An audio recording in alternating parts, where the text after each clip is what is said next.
Last class में हमने atmosphere की 2 लेयर्स पढ़ ली थी। First one is troposphere and second one is stratosphere. क्षोभमंडल और समतापमंडल 2 कंप्लीट कर लिए थे, है ना। कल एक्चुअली जो लेक्चर रिकॉर्ड हुआ था उसमें साउंड प्रॉब्लम की वजह से वो अपलोड नहीं हो पाया, तो आज जल्दी कवर कर लेंगे थोड़ा सा इसको। नेक्स्ट वीडियो आपकी आज आ जाएगी। ओके राइट, नेक्स्ट देखते हैं, थोड़ा समझाते हैं।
अरे देवियों जरा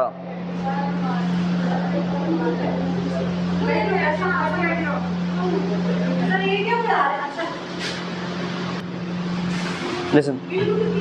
ओके, कल हमने लास्ट क्लास में क्षोभमंडल और समतापमंडल पढ़ लिया था। आज हम मध्यमंडल से देखते हैं, ठीक है। 2-3 क्वेश्चंस थे जो हमने करवाए थे। पृथ्वी के सबसे नजदीक मंडल कौन सा है? क्षोभमंडल है। सूरज से सबसे दूर कौन सा है? क्षोभमंडल है ना। नहीं, और कोई एक्टिविटी करनी है? नहीं, देखो, है ना। और ओजोन लेयर कहाँ पाई जाती है? समताप मंडल। ये हम ज्योग्राफी में भी कंप्लीट करवा चुके हैं वैसे आपको। नेक्स्ट देखते हैं हम, थर्ड लेयर जो है वो कौन सी है? मध्य मंडल। इसको हम कहते हैं मीजोस्फीयर। इसमें 2-3 पॉइंट याद रखने हैं। पहला पॉइंट है, एक तो इस परत में कोई कण नहीं। बी पॉइंट है सबसे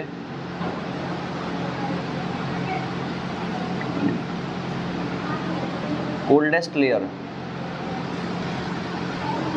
एंड थर्ड वन इज के उल्का पिंड जलकर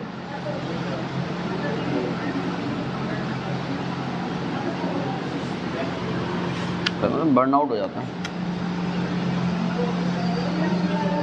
लिसन, बातें ना करें,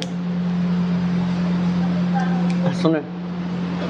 ऐसे समझ लो आपके का ही है पोर्शन है ना। देखो मध्यमंडल में क्या है? पहली बात तो इस लेयर में कोई भी पार्टिकल नहीं है। जब कोई पार्टिकल नहीं है दैट मीन्स कोई भी लाइट की रे जो भी आएगी सनलाइट से वो रुकेगी नहीं। भाई गर्मी तब बढ़ेगी जब कोई रोकने वाला हो।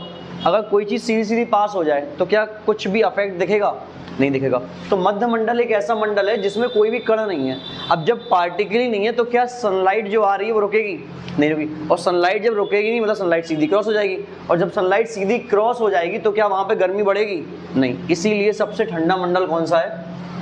तो मध्यमंडल का सबसे ठंडा होने का कारण ही क्या है कि यहाँ पे कोई पार्टिकल्स नहीं पाए जाते। पार्टिकल नहीं पाए जाते तो सनलाइट रुकती नहीं, सनलाइट रुकेगी नहीं, टेम्परेचर बढ़ेगा नहीं, टेम्परेचर बढ़ेगा नहीं तो सबसे ठंडी लेयर होगी। ठीक है, पहला। सेकेंड थिंग हमने आपको समझाया था ज्योग्राफी में, कॉस्मोलॉजी में भी बताया था, नेक्स्ट आएगा तुम समझा देंगे। एस्ट्रॉइड बेल्ट होती है, क्षुद्र ग्रह होते हैं, किस किस के बीच पाए जाते हैं? मंगल और बृहस्पति के बीच में। ग्रहों का ही टूटा हुआ हिस्सा होते हैं, पत्थर चट्टानों का भाग होते हैं, स्टोन्स के, रॉक्स के बने होते हैं, जो उस लेयर में घूमते रहता है। किसी रीजन की वजह से कभी कभी ये क्या करते हैं, अर्थ के एटमॉस्फेयर में एंटर कर जाते हैं, और एंटर करने पे ही फ्रिक्शन की वजह से आग पकड़ लेते हैं और बर्न आउट हो जाते हैं। तो क्वेश्चन ये आता है, शूटिंग स्टार भी कहते हैं, देखा होगा आपने, टूटता तारा,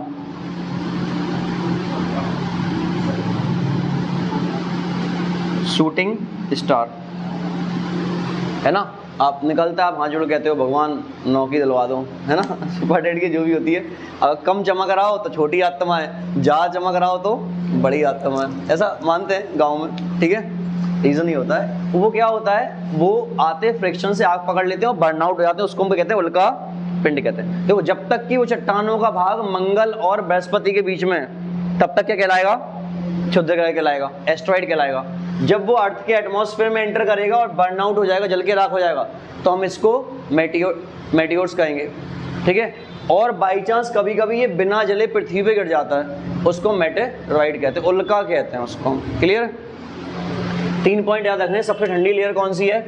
मध्यमंडल। वो कौन सी लेयर जिसमें कोई पार्टिकल नहीं पाए जाते? मध्यमंडल। और उल्का पिंड कहाँ जलते हैं? मध्य। ये शूटिंग स्टार कहाँ होते हैं? मतलब आपके जो पिंड आते हैं वो लास्ट फाइनली मध्यमंडल तक आते आते खत्म हो जाते हैं, बर्न आउट हो जाते हैं। ठीक है, नेक्स्ट देखेंगे। 4th point is ionosphere. आयन मंडल में क्या होता है? तो 2 पॉइंट याद रखने। पहला, एक तो यहाँ पे रेडियो की किरणें जो होती हैं, रेडियो की किरणें कैसी होती हैं? यहाँ से रिफ्लेक्ट होती हैं या परावर्तित होती हैं, reflects. Radio light, radio waves जो होती हैं वो रिफ्लेक्ट होती हैं। सेकेंड थिंग इज कि यहाँ पे रेडियो स्टेशन लगाए जाते हैं, रेडियो स्टेशन। सो 2 ही पॉइंट आ जाते हैं। क्वेश्चन पहला आएगा, किस मंडल से रेडियो वेव्स रिफ्लेक्ट होकर वापस अर्थ पे आती हैं? आयनोस्फीयर। क्योंकि यहाँ पे चार्जेस पाए जाते हैं, और चार्जेस की वजह से क्या होता है, वेव्स वहाँ से रिफ्लेक्ट होके वापस, इसीलिए रेडियो स्टेशन कहाँ लगाए जाते हैं? आयन मंडल में लगाए जाते हैं। 2 ही क्वेश्चन बनते हैं, रिफ्लेक्शन का और ये। या किस मंडल में चार्ज या आवेश या आयंस पाए जाते हैं? आयन मंडल में। रेडियो स्टेशंस कहाँ स्थापित किए जाते हैं? आयन मंडल। रेडियो की जो किरणें हैं, जो वेव्स हैं, वो कहाँ से रिफ्लेक्ट होकर वापस आ जाती हैं? आयन मंडल से। ये 3 पॉइंट हैं जो आपको याद रखना। क्लियर? नेक्स्ट देखते हैं। आप वीडियो को रोक के लिख लीजिएगा। Next next next next next last one is exosphere, बाह्य मंडल। पहला, पृथ्वी से सबसे दूर मंडल कौन सा है? बाह्य मंडल है। सेकंड, सूर्य के सबसे नजदीक है। भाई जो पृथ्वी से दूर है वो सूरज से नजदीक होगा। थर्ड वन इज, यहाँ पे सैटेलाइट यहीं लगाए जाते हैं, सैटेलाइट स्थापित किए जाते हैं। एंड 3 ही पॉइंट ही है, इतना ही ठीक है। देखो, वायुमंडल एक तो पृथ्वी से सबसे दूर है, पहला पॉइंट। दूसरा पॉइंट, जो पृथ्वी से दूर है वो सन के क्लोज होगा, सेकंड पॉइंट। और यहाँ पे सैटेलाइट लगाए जाते हैं। मेनली आपके सैटेलाइट जो है वो 900 किलोमीटर से स्टार्ट हो जाता है, ठीक है। और आप जानते हो 640 के बाद ही कौन सा मंडल आता है? वायुमंडल। जितने भी सैटेलाइट हैं वो सारे के सारे कहाँ लगाए जाएंगे? एक्सोस्फीयर में या बाह्य मंडल में। अब क्वेश्चन सुनना जो हमने करवाए थे आपको। बरसात कहाँ होती है? क्षोभ मंडल। बादल कहाँ बनेंगे? क्षोभ मंडल में, ठीक है। आंधी तूफान क्षोभ मंडल में। क्यों? क्योंकि ये इकलौता ऐसा लेयर है जिसमें ऊपर जाने पे तापमान कैसा होता है? कम होता है। स्ट्रेटोस्फीयर में, सॉरी, इसमें तापमान कैसा होगा? कम। स्ट्रेटोस्फीयर में ओजोन लेयर की वजह से तापमान फिर बढ़ता है। मध्यमंडल में कोई कण नहीं है, तापमान फिर कम होता है। आयन मंडल में टेम्परेचर फिर बढ़ता है, वायुमंडल में फिर टेम्परेचर बढ़ता है। क्यों? क्योंकि हम सूरज के पास जाते जा रहे हैं तो टेम्परेचर बढ़ता जाएगा, ठीक है। लेकिन एक क्वेश्चन आता है, सबसे ठंडा मंडल कौन सा है? मध्य मंडल। और सबसे गर्म मंडल कौन सा है? सबसे गर्म मंडल बताओ। पढ़ा चुके हैं तो तुम लोग तब ऐसा कर रहे हो। तापमंडल, जिसको हम कहते हैं थर्मोस्फेयर।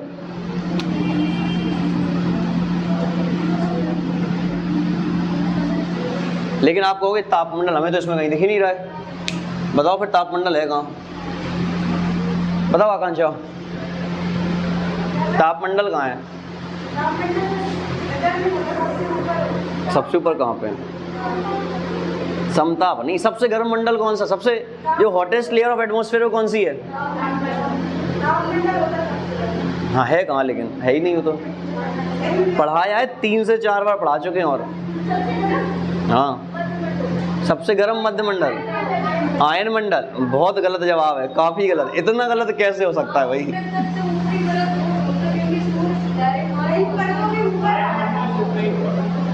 तुम्हें भी ज्योग्राफी पढ़ाई है हमने, और बाकियों को भी ज्योग्राफी पढ़ाई है हमने, और सबके आंसर पता नहीं क्या ही है।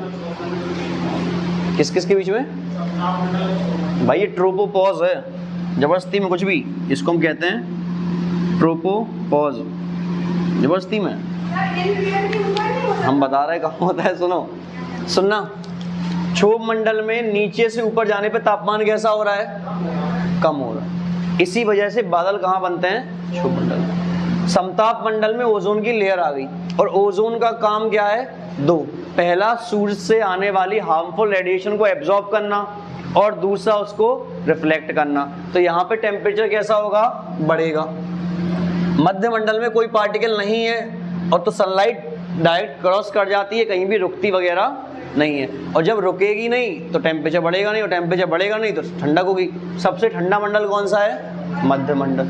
आयन मंडल में चार्जेस हैं, आवेश हैं, आयंस हैं, जिसकी वजह से सनलाइट कुछ रुकती है, इस वजह से। और हम पृथ्वी सूरज के पास में भी आते जा रहे हैं तो टेम्परेचर बढ़ता है। बाह्यमंडल सूरज के सबसे पास में से टेम्परेचर बढ़ता है ना। तुम लोग तो रहने दो। और जिस जगह से टेम्परेचर कॉन्टिन्यूसली बढ़ना स्टार्ट हो जाता है उसी को हम क्या कहते हैं? तापमंडल कहते हैं। सुनो, पहले टेम्परेचर कम हुआ, फिर बढ़ा, फिर कम हुआ, फिर बढ़ा, फिर बढ़ा, फिर बढ़ा, बढ़ता जाएगा।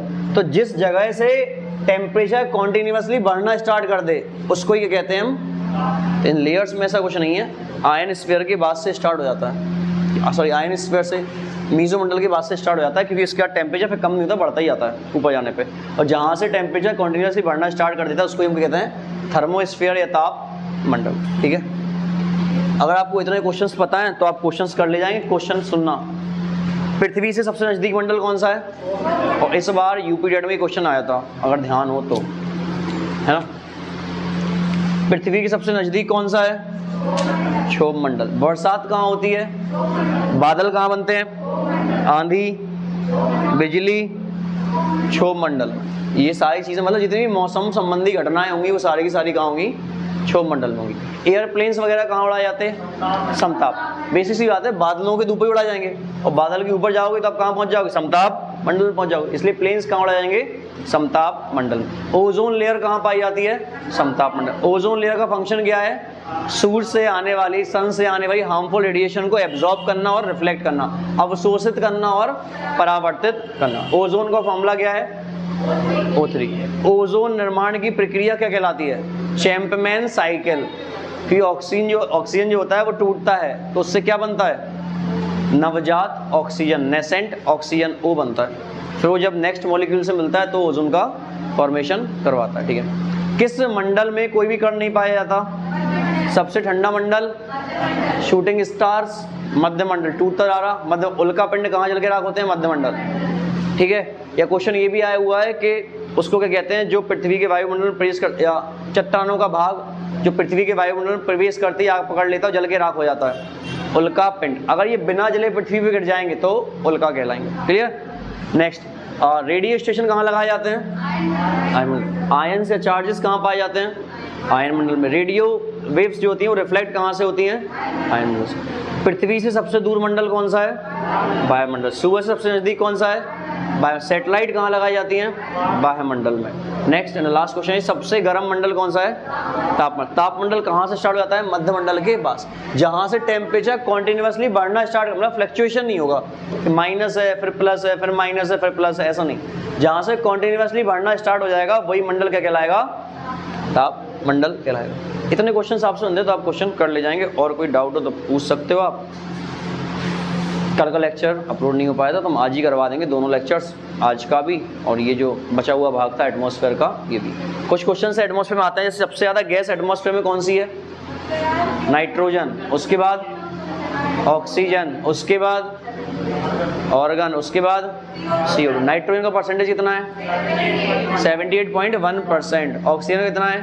20.9%। ऑर्गन का कितना है?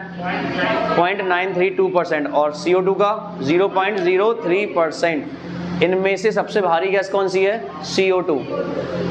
CO2 सबसे भारी गैस होती है, इसलिए पृथ्वी के पास में रहती है, और पृथ्वी के पास रहती है सन रेडिएशन को ट्रैप करती है, रोकती है, इसलिए टेम्परेचर ओवरऑल बढ़ने लगता है। कोई दिक्कत नहीं है। बाकी नेक्स्ट चैप्टर पॉल्यूशन स्टार्ट करेंगे, कोई डाउट हो तो पूछ सकते हो आप में से किसी का भी। Otherwise thank you.